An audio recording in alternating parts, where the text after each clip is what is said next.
You're on the phone with your girlfriend. She's upset. She's going off about something that you said, 'cause she does. Hi guys, it's Crystal. So this is going to be another review for Milani's 2012 spring collection, and this is going to be on their eyeshadows. Now I'm reviewing two sets of their eyeshadows. I'm reviewing their Baked Mineral Marble shadows, and then I'm also reviewing their Runway eyeshadows, both of which are beautiful, both of which are amazing. Now there's lots of different colors in each category, and they sent me 3 colors from each different category.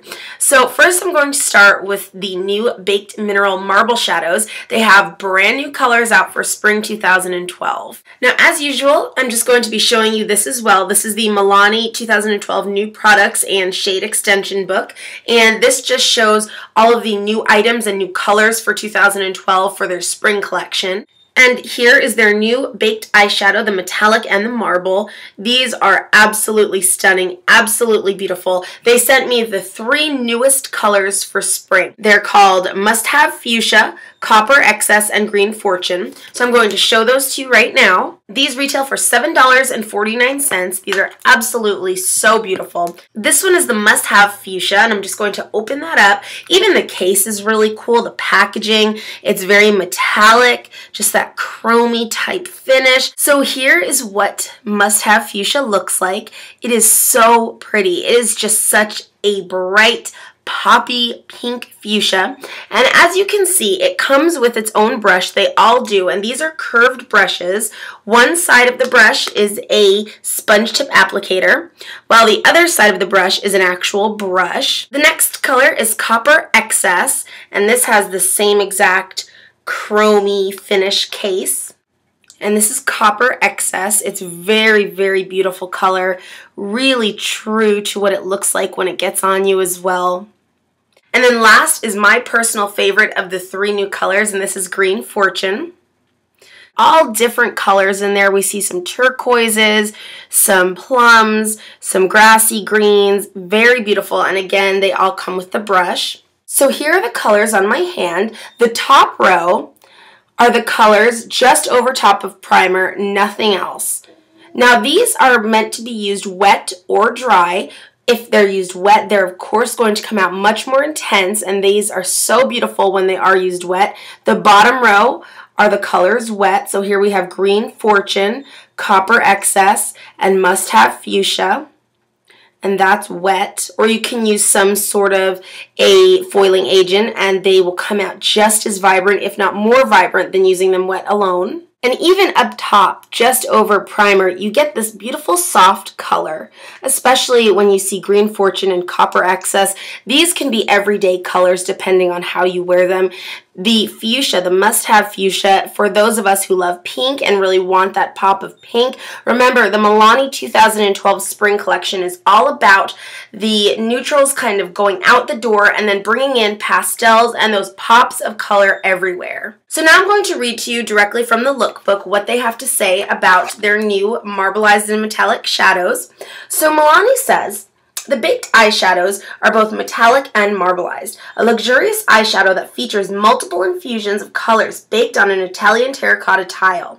Metallic, rich color intense metallic pigments. Marble, complementary shades swirled together to create one unique color dimension, and these are made in Italy. The finish is a metallic and a shimmer, the texture is silky smooth powder, and its use is for eyeshadow or eyeliner. You can use them wet to dry. Now, these are awesome in terms of how they feel. They are so silky smooth, buttery soft. They do not crumble when you go to apply them. The only thing that I would advise to be very careful of is that when you do go to use them wet, I would not mix sides. So what I'm essentially saying, pick a side that you're going to use wet and then pick a side you're going to use dry. Because when you kind of mix the two, it's very difficult to get that dryness back over top of a crumbled wet shadow. And whenever you're going to use wet, be sure to use distilled water or eye drops or a mixing medium. That's going to be the safest and most hygienic way to do it. Or if you have a foiling agent, that's always the best way to use a shadow wet. I really do enjoy the size and portion that you get with these shadows for $7.49. There is 1.5 grams of product in here, and I think that that's a really nice size product, really big. You get a nice circumference of the product itself. The packaging is easy to open. One thing about the packaging, because it is a dome top, you cannot really store them on top of each other. You can't just quickly go to store them because they will fall. So for those of us who like to stack our eyeshadows maybe on our boudoir, on our shelves, it's going to be a little bit more difficult. You may have to just row them. One thing that I do not like about the shadows, and it's not really the shadows themselves so much as what they come with, and of course that's the brush, and I don't use the brushes that any shadows come with anyway, but I don't think that the brush is ergonomically designed. It's a curve so that it can fit in and mix ergonomically with the packaging, but to hold this brush is very uncomfortable. Of course I tried all different ways, and I did want to give the brush a fair shot, but to actually put the brush in here and then go to use it on your eye, if you want to go and get up here on your brow bone, holding this brush, this curved brush, is really awkward. I mean, to even get it a certain way that you want it to go perfectly, it's very awkward. I did not notice any creasing when I wore them over top of a primer, and the primer that I always use is Urban Decay Primer Potion whenever I'm trying something out. I think that this is the best primer out there right now that I've ever used, so I just feel much safer trying it with that. I did try them alone, and you know, I can't say fairly if they crease or don't crease without primer because my eyelids are excessively oily. So whether or not it is meant to crease, not meant to crease, they will crease on my eyes. I have come up to shadows that are not, you know, supposed to crease on anybody, and they crease on me. But I think that one of the nicest points about this shadow, or any of these, is that you can turn them into eyeliners.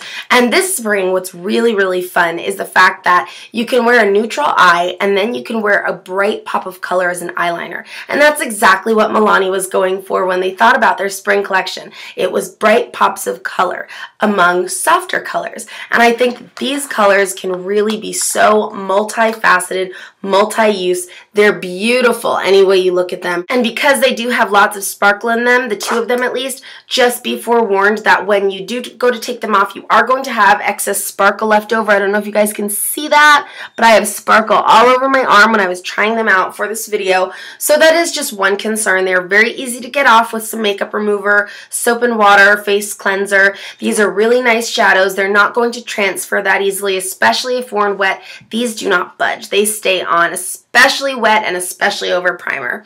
So I want to thank you guys so much for watching this review. I absolutely love, love, love these shadows. For more information, you can head to www.milanicosmetics.com and find out where Milani's sold near you. Take care, guys.